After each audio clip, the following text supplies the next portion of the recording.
போர் பாக்கிய செல்வம் புவியில் இல்லையே. புவி நிரம்ப பொன் தந்தாலும் இப்பளிக்கு ஈடில்லையே.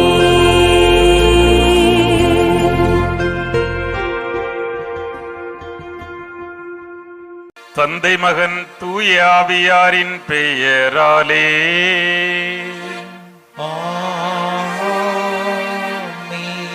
நம் ஆண்டவராகிய இயேசு கிறிஸ்துவின் அருளும் கடவுளின் அன்பும் தூய ஆவியாரின் நட்புறவும் உங்கள் அனைவரோடும் இருப்பதாக. ஆன்மாவோடும் இருப்பதாக. அன்புமிக்க சகோதர சகோதரிகளே, இன்றைய நற்செய்தியில் ஆண்டவர் இயேசு ஒரு சில அப்பத்துண்டுகளை வைத்து 5000 பேருக்கு உணவளித்த ஒரு மாபெரும் புதுமையை வாசிக்க இருக்கின்றோம். நாம் கொண்டாட வந்திருக்கின்ற இந்த நற்கருணையின் அடையாளமாக தன்னை கேட்க வந்திருந்த மக்களுக்கு ஆண்டவர் செய்த மிகப்பெரிய அந்த புதுமை. நாமும் ஆண்டவரை தேடி வந்திருக்கின்றோம்.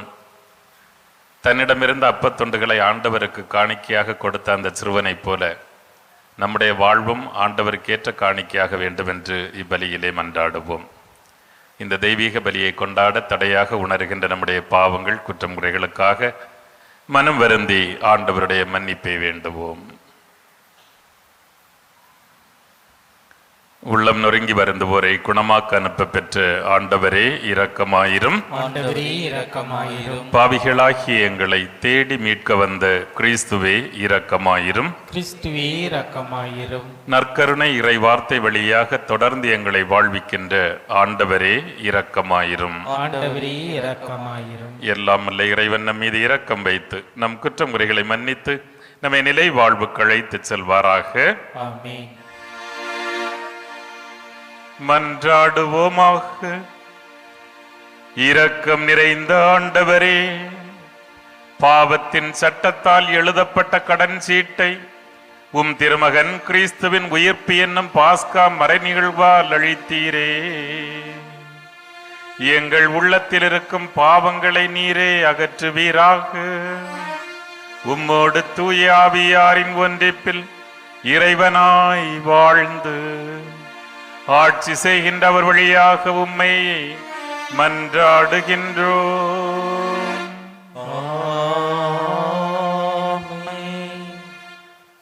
திருத்தூதர் பணிகள் நூலிலிருந்து வாசகம். பிரிவு 5, இறை வார்த்தைகள் 34 முதல் 42 முடிய. அந்நாள்களில் கமாலியேல் என்னும் பெயருடைய பரிசேயர் ஒருவர் தலைமை சங்கத்தில் எழுந்து நின்றார். அவர் மக்கள் அனைவராலும் மதிக்கப்பட்ட திருச்சட்ட ஆசிரியர். திருத்தூதரை சிறிது நேரம் வெளியே போகும்படி ஆணையிட்டு அவர் சங்கத்தாரை நோக்கி கூறியது: இஸ்ரேல் மக்களே, இந்த மனிதர்களுக்கு நீங்கள் செய்ய எண்ணி உள்ளதை குறித்து எச்சரிக்கையாயிருங்கள். சிறிது காலத்திற்கு முன்பு தெயுதா என்பவன் தோன்றி தான் பெரியவன் என்று கூறிக்கொண்டு ஏறத்தாழ 400 பேரை தன்னுடன் சேர்த்து கொண்டான். ஆனால் அவன் கொல்லப்பட்டான். அவனை பின்பற்றிய அனைவரும் சிதறி போகவே அந்த இயக்கம் ஒன்றுமில்லாமல் போயிற்று. இவற்றுக்கு பின்பு மக்கள் தொகை கணக்கிடப்பட்ட நாள்களில் கலிலேயனான யூதா என்பவன் தோன்றி தன்னோடு சேர்ந்து கிளர்ச்சி செய்யும்படி மக்களை தூண்டினான். அவனும் அழிந்தான்.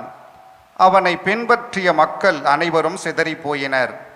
ஆகவே இப்போது நீங்கள் இம்மனிதனை விட்டுவிடுங்கள் என நான் உங்களுக்கு கூறுகிறேன். இவர்கள் காரியத்தில் நீங்கள் தலையிட வேண்டாம். இவர்கள் திட்டமும் செயலும் மனிதரிடத்திலிருந்து வந்தவை என்றால் அவை ஒழிந்து போகும். அவை கடவுளை சார்ந்தவை என்றால் நீங்கள் அவற்றை ஒழிக்க முடியாது. நீங்கள் கடவுளோடு போரிடுபவர்களாகவும் ஆவீர்கள். அவர் கூறியதை சங்கத்தார் ஏற்றுக்கொண்டனர். பின்பு அவர்கள் திருத்தூதர்களை அழைத்து அவர்களை நைய புடைத்து இயேசுவை பற்றி பேசக்கூடாது என்று கட்டளையிட்டு விடுதலை செய்தனர். இயேசுவின் பெயரை முன்னிட்டு அவமதிப்புக்கு உரியவர்களாக கருதப்பட்டதால் திருத்தூதர்கள் மகிழ்ச்சியோடு தலைமை சங்கத்தை விட்டு வெளியே சென்றார்கள். அவர்கள் நாள்தோறும் கோவில்களிலும் வீடுகளிலும் தொடர்ந்து கற்பித்து இயேசு கிறிஸ்துவை பற்றி நற்செய்தி அறிவித்து வந்தார்கள். ஆண்டவரின் அருள்வாக்கு. இறைவனுக்கு நன்றி. பதிலுரை பாடல். ஆண்டவரின் இல்லத்தில் நான் குடியிருக்க வேண்டும். ஆண்டவரின் இல்லத்தில் நான் குடியிருக்க வேண்டும். ஆண்டவரே என் ஒளி, அவரே என் மீட்பு, யாருக்கு நான் அஞ்ச வேண்டும்? ஆண்டவரே என் உயிருக்கு அடைக்கலம், யாருக்கு நான் அஞ்சி நடங்க வேண்டும்? நான் ஆண்டவரிடம் ஒரு விண்ணப்பம் செய்தேன், அதையே நான் நாடி தேடுவேன். ஆண்டவரின் இல்லத்தில் என் வாழ்நாள் எல்லாம் நான் குடியிருக்க வேண்டும். ஆண்டவரின் அழகை நான் காண வேண்டும். அவரது கோவிலில் அவரது திருவுளத்தை கண்டறிய வேண்டும். பல்லவி. ஆண்டவரின் இல்லத்தில் நான் குடியிருக்க வேண்டும்.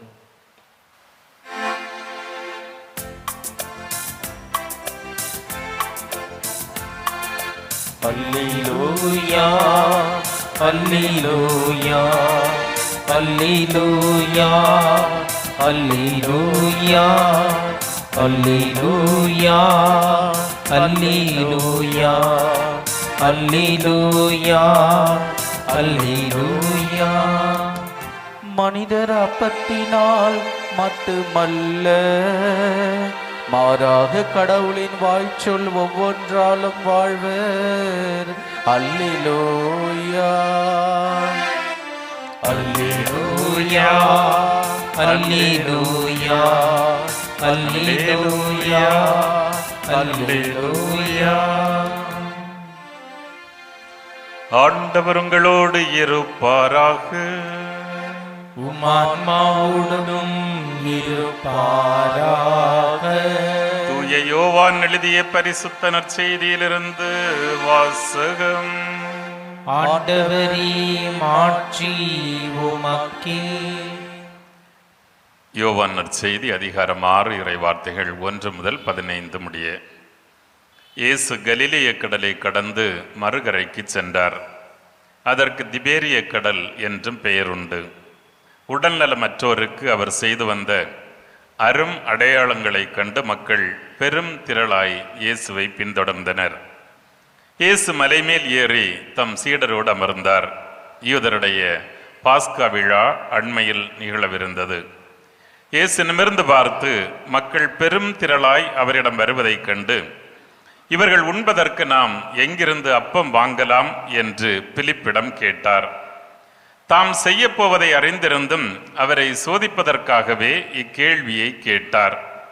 பிலிப்பு மறுமொழியாக, 200 தெனாரியத்திற்கு அப்பம் வாங்கினாலும் ஆளுக்கு ஒரு சிறு துண்டும் கிடைக்காதே என்றார். அவருடைய சீடருள் ஒருவரும் சீமோன் பேதுருவின் சகோதரருமான அந்திரேயா, இங்கே சிறுவன் ஒருவன் இருக்கிறான், அவனிடம் 5 வாற்கோதுமை அப்பங்களும் 2 மீன்களும் உள்ளன, ஆனால் இத்தனை பேருக்கு இவை எப்படி போதும் என்றார். இயேசு மக்களை அமரச் செய்யுங்கள் என்றார். அப்பகுதி முழுவதும் புல்தரையாய் இருந்தது. அமர்ந்திருந்த ஆண்களின் எண்ணிக்கை ஏறக்குறைய 5000. இயேசு அப்பங்களை எடுத்து கடவுளுக்கு நன்றி செலுத்தி அமர்ந்திருந்தோருக்கு கொடுத்தார். அவ்வாறு மீன்களையும் பகிர்ந்தளித்தார். அவர்களுக்கு வேண்டிய மட்டும் கிடைத்தது. அவர்கள் வயிறார உண்டபின் ஒன்றும் வீணாகாதபடி எஞ்சிய துண்டுகளை சேர்த்து வையுங்கள் என்று தம் சீடரிடம் கூறினார். மக்கள் உண்டபின் 5 வாற்கோதுமை அப்பங்களிலிருந்து எஞ்சிய துண்டுகளை சேர்த்து சீடர்கள் 12 கூடைகளில் நிரப்பினார்கள். இயேசு செய்த இந்த அரும் அடையாளத்தை கண்ட மக்கள், உலகிற்கு வர இருந்த இறைவாக்கினர் உண்மையில் இவரே என்றார்கள். அவர்கள் வந்து தம்மை பிடித்து கொண்டு போய் அரசராக்கப் போகிறார்கள் என்பதை உணர்ந்து இயேசு மீண்டும் தனியாய் மலைக்கு சென்றார். இது கிறிஸ்து வழங்கும் வாழ்வு தரும் நற்செய்தி. கிறிஸ்துவே மக்கப்பூகள். கிறிஸ்து இயேசுவில் பிரியமான சகோதர சகோதரிகளே, யோவான் நற்செய்தியாளருடைய நற்செய்தி பகுதியில் 6ஆம் அதிகாரத்திலிருந்து இன்று நாம் வாசிக்க தொடங்குகிறோம். இந்த பகுதி முழுவதுமே அடுத்த சில நாட்களுக்கு நற்கருணையை பற்றித்தான் பேசுகிறது. இயேசு எப்படி தன்னை உடைத்து நமக்காக உணவாக கொடுத்தார் என்பதை பற்றி பேசுகிற பகுதி தான் இது. இந்த அப்பம் பலுக செய்கிற நிகழ்ச்சி ஏறக்குறைய 4 நற்செய்திகளிலுமே தெளிவாக காணப்படுகிறது. எனவே இது கண்டிப்பாக நடைபெற்றிருக்க வேண்டும் என்பதில் யாருக்கும் சந்தேகம் இல்லை. ஆனால் நற்செய்தியாளர் யோவான் அதை இன்னும் அதிகமாக நமக்கு சில செய்திகளை சேர்த்து சொல்கிறார். நாம் அந்த கூட்டத்தில் இடம்பெற்றவர்களாக இருப்பதைப் போல நமக்கு ஞாபகமூட்டுகிற விதத்தில் சில விஷயங்களை நம்மோடு பகிர்ந்து கொள்கிறார். அவர் ஒரு வரலாற்று ஆசிரியரை போல மிக அழகாக இந்த நிகழ்ச்சியை கோர்வையாக நமக்கு தொகுத்து தருகிறார். இன்று நமக்கு சொல்லப்படுகின்ற செய்தி என்ன என்று பார்க்கிற பொழுது, முதலில் நாம் எதற்கு ஆண்டவரை தேடுகிறோம்? ஒரு பெரிய கொஸ்டின் மார்க். என் வாழ்வு மாற்றம் பெற வேண்டும், என்னுடைய கெட்ட பழக்கம் எல்லாத்தையும் விட்டுறணும், என்னுடைய இதயத்தில் எப்போ அன்பால் நிரப்பிக்கொள்ளணும், இனி இருளே இருக்கக்கூடாது, என் வார்த்தைகள் எல்லாம் நல்லா வரணும், கடவுளுக்கு ஏற்றதாக இருக்கணும், என்னுடைய வாழ்வின் செயல்பாடுகள் எல்லாம் பிறருக்கு வாழ்வை வாரி வழங்கக்கூடியதாக இருக்க வேண்டும் அப்படிங்கிறதுக்காக வர்றோமா? இல்லை அந்த கூட்டம் எதுக்கு போச்சுங்கிறத அவர் சொல்கிறார். அவர்கள் உடல் நலமற்றோருக்கு அவர் செய்து வந்த அரும் அடையாளங்களை கண்டு பெரும் திரளாய் அவரை பின்தொடர்ந்தனர். தங்களுக்கும் ஏதாவது கிடைக்காதா என்கிற நோக்கத்தில் மட்டும்தான் அவரை பின்தொடர்ந்தனர் என்று நற்செய்தியாளர் சொல்லுகிறார். இதுதான் பல நேரங்களில் நம்முடைய ஆலய விசிட்டுகளும் இந்த அடிப்படையில் தான். எனக்கு ஏதாவது கிடைக்குமா கிடைக்காதா, அதை கூட இதை கூட கேட்கறதுக்கு தான் நம்ம வர்றோம் அப்படின்னு சொன்னால் அது கரெக்ட் இல்லை அப்படிங்கிறத முதல்ல தெளிவாக சொல்லிடுறார். ஓகே, வர்றது எதுக்காக? வாழ்வில் மாற்றம் பெற வேண்டும் என்பதற்காக. இரண்டாவதாக, பெரிய கூட்டம், ஆண்கள் மட்டும் 5000 அப்படின்னு சொன்னால் கண்டிப்பாக பெண்கள் இருந்திருப்பார்கள், கண்டிப்பாக இளையோர் இருந்திருப்பார், சிறுவர் சிறுமியர்கள் இருந்திருப்பார்கள். ஆனால் அது ஒரு ஆணாதிக்க சமூகம். எனவே நற்செய்தியாளரும் அந்த காலத்தை பின்பற்றி ஆண்களுடைய தொகையை மட்டும் எழுதியிருக்கிறார் 5000 என்று. ஆனால் இவர்களுக்கு அப்பம் வாங்குவதற்கு, இவர்களுக்கு எப்படி அப்பம் வாங்கி நாம் உண்ண கொடுக்கலாம் என்று ஆண்டவர் கேட்கிறார். அங்க ஒரு விஷயத்தை சொல்றாரு. அது என்ன சொல்றாரு அப்படின்னு சொன்னா, தாம் செய்ய போவதை அறிந்திருந்தும் அவரை சோதிப்பதற்காகவே இக்கேள்வியை கேட்டார். ஆண்டவருக்கு தெரியும் நான் என்ன செய்ய போறேன் அப்படின்னு. நம்முடைய வேண்டுதல் என்ன, நமக்கு எது தேவை என்பதை ஆண்டவர் அறிந்திருக்கிறார். அவர் சொல்றாரு, நீங்கள் கேட்பதற்கு முன்பாகவே உங்களுடைய தேவைகளை நான் அறிந்திருக்கிறேன். ஆனாலும் கடவுள் சோதிக்கிறார். பல நேரங்கள்ல சோதனைகளை பார்த்து நாம் மிரண்டு போய் அரண்டு போய் கடவுளை விட்டு ஓடி போய் அப்படி இருக்கிறதுக்காக இல்லை, மாறாக சில நேரங்களில் துன்பங்கள் கூட நம்மை சோதிப்பதற்காகவே, நம்மை புடமிடப்படுவதற்காகவே என்று நமக்கு ஒரு அழகான ஒரு பாடத்தை கற்றுத்தருகிறார். எனவே பிலிப்பு ஒரு பதில் சொல்றாரு. டிப்பிக்கலா நம்ம சொல்ற மாதிரி, ஐயோ 200 தெனாரியத்திற்கு வாங்கினாலும் அப்படின்னு சொன்னா பல லட்சம் ரூபாய் வாங்கினாலும் இவர்களுக்கு உணவு கொடுக்க முடியாது என்கிறார். ஆனால் பேதுருவுடைய சகோதரர் அந்திரேயா தான் அழகான ஒரு வார்த்தையை, ஒரு நம்பிக்கை ஊட்டுகிற ஒரு செய்தியை சொல்கிறார். இங்கே ஒரு சிறுவன் இருக்கிறான். ஏனென்றால் அவர்கள் பெத்சாயிதா பகுதியை சார்ந்தவர்கள். எனவே பெத்சாயிதாவில் இருந்து வந்திருந்த அந்த சிறுவனை அவருக்கு தெரிந்திருக்கிறதுன்னு சொல்கிறார். அவனிடம் 5 வார்கோதுமை அப்பங்களும் 2 மீன்களும் இருக்கின்றன. பாவம், ஒரு ஆங்கில குருவானவர் ரொனால்டு நாக்ஸ் அவர் அழகா சொல்லுவார், அந்த பையன் தன்னுடைய லஞ்ச ஃபோர்கோ பண்ண, அதாவது விட்டு கொடுத்தான், 5000 பேருக்கு லஞ்சு கிடைச்சிச்சு அப்படிம்பார். அவன் ஒருவன் தன்னுடைய மதிய உணவை விட்டு கொடுப்பதற்கு தயாராக இருந்தான். ஆனால் அது 5000 பேருக்கு உணவை கொடுப்பதற்கு ஒரு காரணமாக இருக்கிறது. அப்படி ஒரு சிறுவனைத்தான் நாமும் முன்மாதிரியாக பின்பற்ற வேண்டும் என்று இன்றைய நற்செய்தி நமக்கு அழகாக கற்றுத்தருகிறது. மற்றவங்கள்ட்டையும் ஒருவேளை கொஞ்சம் இருந்திருக்கலாம், எல்லாரும் சும்மா போயிருக்க மாட்டாங்க. ஏன்னா அவங்களுக்கு தெரியும் அந்த காலத்தில் நம்ம இங்கேருந்து பஸ் நகர்லேருந்து பஸ்ஸில் ஏறி இறங்குற மாதிரி எல்லாம் கிடையாது. 2-3 நாட்கள் நடந்து போக வேண்டும். எனவே கண்டிப்பாக உணவு வைத்திருப்பார்கள். ஆனாலும் பலருக்கு அதை பகிர்வதற்கு மனம் இல்லை. ஆனால் இந்த சிறுவனுக்கு இருந்தது. இப்படித்தான் ஆண்டவர் பல நேரங்களில் நாம் நம்ம பற்றி எவ்வளவு சிறுமையாக நினைத்தாலும் நம்மாலும் ஆண்டவரால் அதிசயங்களை, அற்புதங்களை, வல்லமைகளை நிறைவேற்ற முடியும் என்பதற்காகத்தான் இந்த சிறுவன் இவ்வளவு முக்கியத்துவப்படுத்தப்படுகிறான். அவனுடைய பெயர் தெரியாது, ஊர் தெரியாது, அடையாளம் தெரியாது. ஆனாலும் 2000 ஆண்டுகளாக இந்த சிறுவனைத்தான் திரு அவை நற்கருணைக்கு நமக்கு எடுத்துக்காட்டாக சொல்லி கொண்டே இருக்கிறது. கொடுத்தான், வென்றான், அவ்வளவுதான். இந்த அடிப்படையில் நம்ம பார்க்கும்போது நம்மிடம் கடவுள் அதை எதிர்பார்க்கிறார். எப்படி ஒரு 82 வயது ஒரு முதியவர், கை கால் நடுக்கமுள்ள ஒரு ஸ்டான் சாமி இந்திய சமூகத்தினுடைய சமூக நீதியினுடைய அடையாளமாக கடவுளால் பயன்படுத்தப்படுகிறார். மரிய கொரட்டி என்கிற வெறும் 11 வயது ஒரு சிறுமி நம்முடைய கற்புக்கு இலக்கணமாக, தூய்மைக்கு அடையாளமாக, இளையோருக்கு சான்றாக ஒரு குழந்தையைத்தான் ஆண்டவர் தெரிந்து கொண்டார். வெறும் 18 ரூபாய் ஒரு சேலையை உடுத்தி கொண்டு கல்கத்தாவினுடைய நகர வீதிகளில், தெருக்களில் அந்த சாக்கடைகளில் இறங்கி பணியாற்றிய அன்னை தெரேசாவைத்தான் இந்த உலகம் பூமியின் தேவதையாக கொண்டாடுமாறு ஆண்டவர் செய்தார். எனவே இவர்கள் எல்லாரும் தங்களிடமிருந்து கொஞ்சம் கொடுத்தார்கள், ஆண்டவரிடமிருந்து மிகுதியாக பெற்றுக்கொண்டார்கள். வரலாற்றை இன்றும் அலங்கரித்துக் கொண்டிருக்கக்கூடியதாக மாறி போகிறார்கள். இந்த சிறுவனும் அப்படியே இன்றும் நாம் அவனை பெருமையோடு, அவன் கொடுத்ததால் அவர்கள் வாழ்வு பெற்றார்கள், நற்கருணையுடைய முன்னடையாளமாக மாறிப்போனது என்று நம்புகிறோம். எனவே ஆண்டவர் எல்லாம் முடிஞ்ச பிறகு சொல்றாரு, எதுவும் வீணாகாதபடி எல்லாவற்றையும் சேர்த்து கொள்ளுங்கள் என்று சொல்ல, 12 என்பது யூதர்களுடைய முறைப்படி மிக ஒரு ஹோலி நம்பர், நிறைவை பற்றி, நம்பர் ஆஃப் ஃபுல்ஃபில்மெண்ட், அதை குறிப்பிடுகிற ஒரு எண்ணிக்கை. எனவே அவர்கள் வயிறார உண்டதோடு மட்டுமல்லாமல் நிறைவாக ஆண்டவர்களுக்கு செய்திருக்கிறார் என்பதற்காக இது நமக்கு சொல்லப்படுகிறது. இதுவரைக்கும் நம்ம பின்பற்ற வேண்டிய மாடல், நாம் கண்டிப்பாக ஆண்டவர் தேடி வருவது நம்முடைய சுயநலன்களுக்காக இருக்கக்கூடாது, மாறாக நம்முடைய வாழ்வு மாற்றம் பெற வேண்டும். இரண்டாவதாக, ஆண்டவர் ஒருவேளை நம்மை சோதித்தால், துன்பங்களால் சோதித்தால் கூட அதற்கு பிறகு நமக்கு நன்மைத்தனத்தால் நிரப்புவதற்காக, எனவே துன்பங்களையும் மகிழ்வோடு ஏற்றுக்கொள்ளக்கூடியவர்களாக இருக்க வேண்டும் என்பதையும், அந்த சிறுவனை போல ஆண்டவரோடு இணைந்து ஒத்துழைத்தால் இந்த உலகம் பல வல்ல அதிசயங்களை காணும் என்பதை அந்த சிறுவர்கள் வழியாகவும் ஆண்டவர் நமக்கு கற்றுத்தந்திருக்கிறார். 4வது உள்ளதான் என்னை பொறுத்த மட்டும் மிக மிக முக்கியமான பாடம். இப்ப இயேசு இந்த உலகிற்கு வந்ததே தனக்கென அந்த இறை ஆட்சியை நிறுவுவதற்காக. இப்ப மக்கள் எல்லாம் சாப்பிட்டு வயிறு நிறைஞ்ச உடனே ரொம்ப சந்தோஷம் ஆயிருச்சு, ஆகா இவர் தான் வர வேண்டிய இறைவாக்கினர், இவரெல்லாம் நமக்கு அரசராக இருந்தால் டெய்லி உழைக்காமலே பிரெட்டு சாப்பிடலாம் போல இருக்கு அப்படின்னு நினைக்கிறாங்க, டெய்லி சாப்பாடு கிடைக்கும்னு சொல்லிட்டு. எனவே அவரை பிடித்து அரசனாக்க நினைக்கிறார்கள். இயேசு இதை அறிந்து கொள்ளுகிறார். உடனடியாக என்ன பண்றார் அப்படின்னு சொன்னா, அவர்களுக்கு தெரியாமல் மறைவாக ஆண்டவரோடு தங்கியிருப்பதற்காக, ஆண்டவரோடு பேசுவதற்காக நழுவி மீண்டும் தனியாக ஒரு மலைக்கு சென்றார். அவருடைய பணி நிறைவேறிற்று, போதிச்சாச்சு, அவர்களுக்கு உணவு கொடுத்தாச்சு, தான் மெஸ்ஸியா என்பதை நிரூபித்தாகிவிட்டது. ஆண்டவர் மீண்டும் தன்னுடைய பணியை தொடர்ந்து போகிறார்.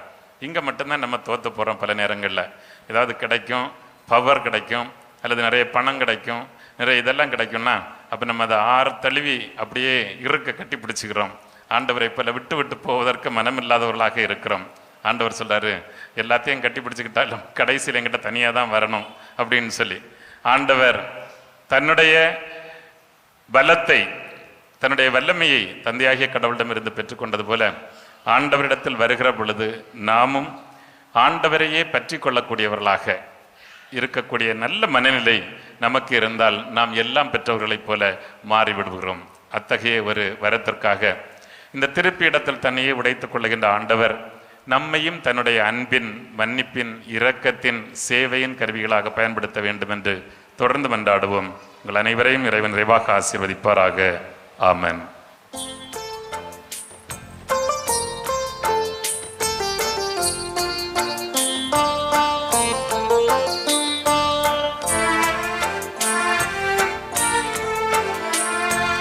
நானே ஒரு காணிக்கை பொருளாக உன் பீடத்தின் முன்வந்தேன் பணிவாக, தந்தையே ஏற்பாயோ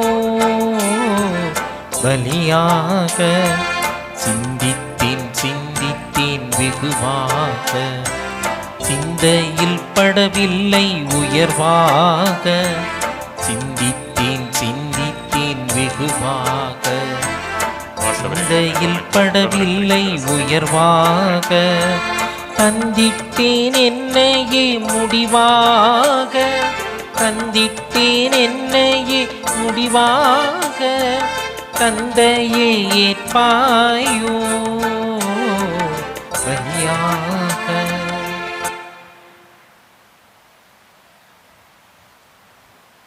சகோதர சகோதரிகளே, என்னுடையதும் உங்களுடையதுமான தெய்வீக பலி எல்லாம் நம் தந்தையாகிய இறைவனை கேட்டதாகும்படி மன்றாடுங்கள். ஆண்டவர் தமது பெயரின் புகழ்ச்சிக்காகவும் மாட்சிக்காகவும் நமது நன்மைக்காகவும் புனித திரு அவை அனைத்து நலனுக்காகவும் நமது கையில் இருந்து இப்பலியை ஏற்றுக்கொள்வாராக. இறைவாவும் நம்பிக்கையாளருக்கு பாஸ்கா மறை நிகழ்வுகள் வழியாக இரக்கத்தின் கதவை திறக்க திருவுளமானி, அதனால் நீர் காட்டிய உமது திருவுளத்தின் வழியை நாங்கள் பின்பற்றி வாழ்வின் பாதையிலிருந்து ஒருபோதும் விலகாமல் இருக்க இரக்கத்துடன் எங்களை கண்ணோக்குவீராக. எங்கள் ஆண்டவராகிய கிறிஸ்து வழியாக உம்மை மன்றாடுகின்றோம். ஆமென். ஆண்டவர் உங்களோடு இருப்பாராக, ஆன்மாவோடும் இருப்பாராக. இது எங்களை மேலே எழுப்புங்கள். ஆண்டவரிடம் எழுப்பியுள்ளோம். நம் இறைவனாகிய ஆண்டவருக்கு நன்றி கூறுவோம். அது தகுதியும் நீதியும் ஆனதே. ஆண்டவரே, எக்காலத்திலும் உம்மை புகழ்ந்துரைப்பதும் எல்லாவற்றுக்கும் மேலாக எங்கள் பாஸ்காவாகிய கிறிஸ்து பலியான இச்சிறப்பான காலத்தில் உம்மை இன்னும் மிகுதியாக வாழ்த்தி போற்றுவது மெய்யாகவே தகுதியும் நீதியுமாகும். எங்கள் கடமையும் மீட்புக்குரிய செயலுமாகும். கிறிஸ்து எங்களுக்காக இன்னும் தொடர்ந்து தம்மை கையளித்து உமது திருமண் இடையராது பரிந்து பேசி எங்களை பாதுகாத்து வருகின்றார். பலியானவர் இனிமேல் சாக மாட்டார், கொலை செய்யப்பட்ட அவர் என்றும் வாழ்கின்றார். ஆகவே பாஸ்கா மகிழ்ச்சி பொங்க அனைத்துலகின் மாந்தரனை வரும் மக்களிக்கின்றனர். அவ்வாறே ஆற்றல் மிக்கோரும் அதிகாரம் கொண்ட தூதர்களும் உமது மாட்சியை புகழ்ந்துரைத்து முடிவின்றி ஒரே குரலாய் சொல்வதாவது: தூயவர் தூயவர் தூயவர், வான்படைகளின் கடவுளாம் ஆண்டவர். விண்ணகமும் மண்ணகமும் உமது மாட்சியால் நிறைந்துள்ளன. உன்னதங்களிலே ஓசன்னா. ஆண்டவர் பேரால் வருகிறவர் ஆசி பெற்றவர். உன்னதங்களிலே ஓசன்னா. ஆண்டவரே, நீர் மெய்யாகவே தூயவர், தூய்மை அனைத்துக்கும் ஊற்று. ஆகவே உடைய தூயாவியை பொழிந்து இக்காணிக்கைகளை தூய்மைப்படுத்த உம்மை தாழ்மையோடு வேண்டுகின்றோம். இவ்வாறு எங்கள் ஆண்டவர் இயேசு கிறிஸ்துவின் திருவுடலாகவும் திரு இரத்தமாகவும் எங்களுக்கு இவை மாறுவனவாக. இயேசு பாடுபட உளம்கனிந்து தம்மை கையளித்த போது தம் திருக்கரங்களில் அப்பத்தை எடுத்து உமக்கு நன்றி செலுத்தி வாழ்த்துரைத்து அதை பிட்டு தம் சீடர்களுக்கு அளித்து அவர் கூறியதாவது: அனைவரும் இதிலிருந்து பெற்று உண்ணுங்கள், ஏனெனில் இது உங்களுக்காக கையளிக்கப்படும் என் திருவுடல்.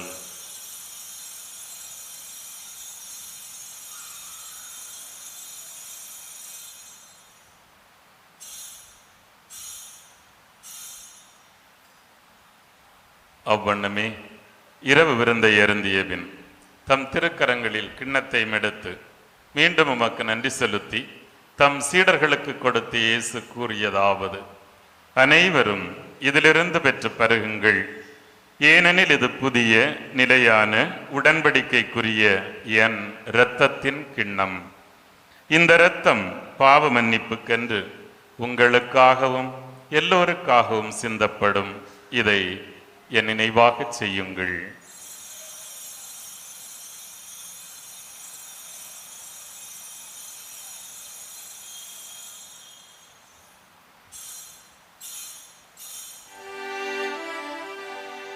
இது நம்பிக்கையின் மறைபொருள். ஆண்டவரே, நீர் வருமளவும் உமது இறப்பினை அறிக்கையிடுகின்றோம், உமது உயிர்ப்பினையும் எடுத்துரைக்கின்றோம். ஆகவே ஆண்டவரே, நாங்கள் கிறிஸ்துவின் இறப்பினையும் உயிர்ப்பினையும் நினைவு கூர்ந்து எங்களுக்கு வாழ்வு தரும் இந்த அப்பத்தையும் மீட்பை தரும் கிண்ணத்தையும் உமக்கு ஒப்புக் கொடுக்கின்றோம். நாங்கள் தகுதி இல்லாதவர்கள், உமது பிள்ளைகள்.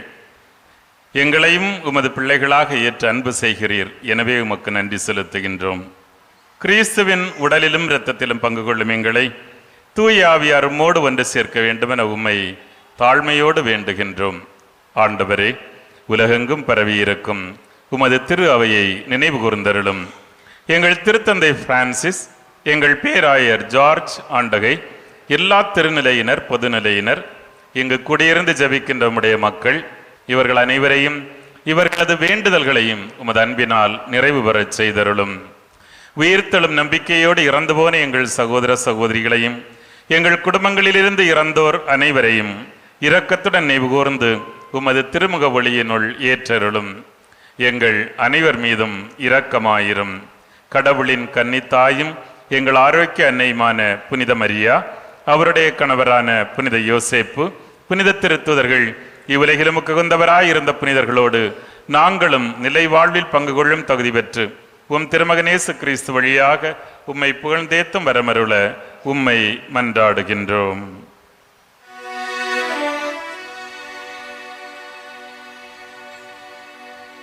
இவர் வழியாக இவரோடு இவரில் எல்லாம் வல்ல இறைவனாகிய தந்தையே, தூய ஆவியாரின் ஒன்றிப்பில் எல்லா புகழும் ஆட்சியும் என்றென்றும் உமக்கு உரியதே. ஆமென். ஆமென். ஆமென்.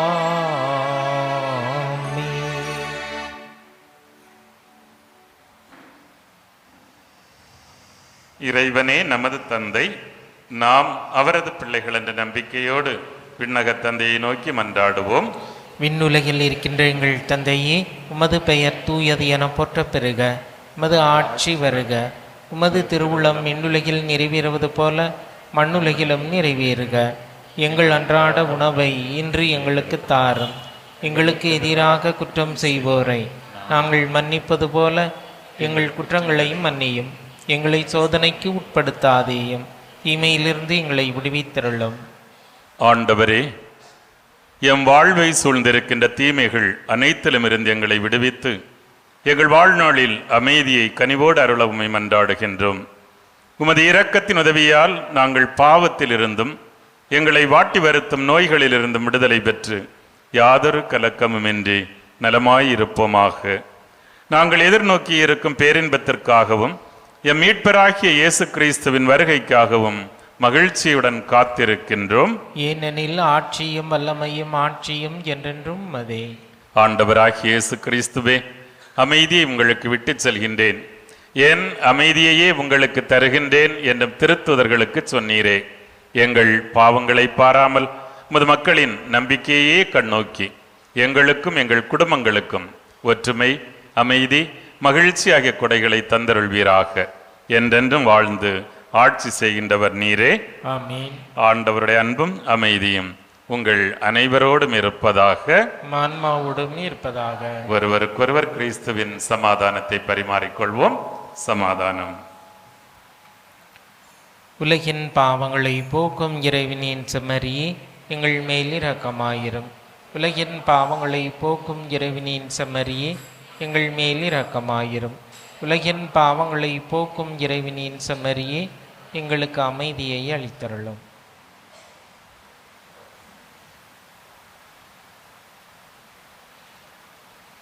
இதோ நம் ஆண்டவர் இயேசு கிறிஸ்து 5 அப்பங்களால் 5000 பேருக்கு உணவளித்த வள்ளல் தன்னுடைய உடலையே நமக்காக கொடுக்க நம் இதயத்தில் வருகின்றார். இந்த செம்மறியின் விருந்துக்களை பெற்ற நாம் அனைவரும் பேறு பெற்றோர். ஆண்டவரே, நீர் என் இல்லத்தில் எழுந்தருள நான் தகுதியற்றவன். ஆனால் ஒரு வார்த்தை மட்டும் சொல்லியிருளும், எனது ஆன்மா நலமடையும்.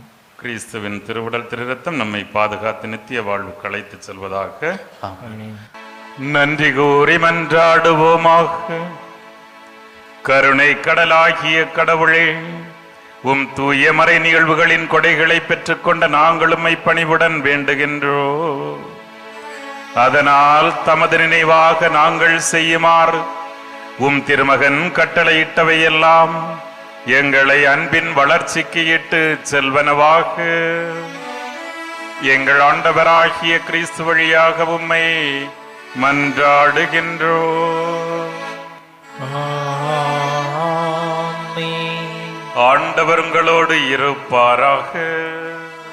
உம் ஆன்மாவோடும் இருப்பாராக. எல்லாம் வல்ல இறைவன் தந்தை, மகன், தூய ஆவியார் உங்களை தம் ஆசியால் நிரப்புவாராக. ஆமென். இறைவனின் கருவிகளாக செயல்பட சென்று வாருங்கள். திருப்பலி நிறைவேறிற்று. அல்லேலூயா, அல்லேலூயா. இறைவனுக்கு நன்றி. அல்லேலூயா, அல்லேலூயா.